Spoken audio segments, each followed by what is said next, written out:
Maituturing na umanong suspect at large si Senador Ronald Bato de la Rosa matapos maglabas ng arrest warrant ang International Criminal Court.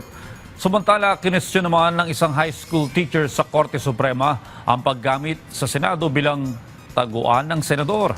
Ang detalye sa report ni R.R. Tubise.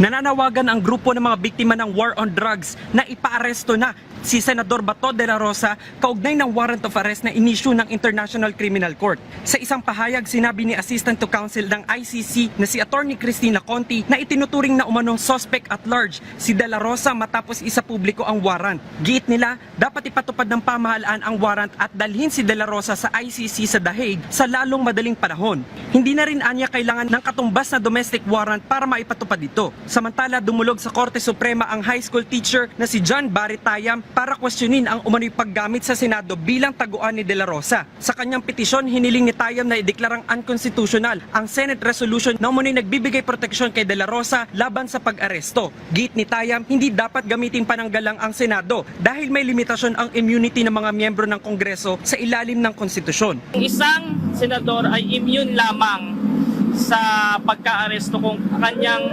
kasalanan or yung magiging pagkakakulong ay punishable ng less than 6 years lang. However, kapag ikaw ay nakasuhan dito sa RA 9851, ang hatol ay reclusion temporal hanggang reclusion perpetua. So, dapat hindi siya pinapayagan ng ating mga senador, lalo ng ating bagong Senate President, kasi magkakaroon tayo ng constitutional crisis. Diretsahang sinabi ni Tayam na pinoprotektahan ng Senado si de la Rosa. Yes, opo, obvious naman po kasi nakakita naman po natin, unang-una, kaalyado, and at the same time, hindi nila pinayagan na maaresto si Senator Bato. Saka nakakalungkot kasi nag-set in contempt sila doon sa mga NBI agents na ginagawa lang naman yung kanilang trabaho.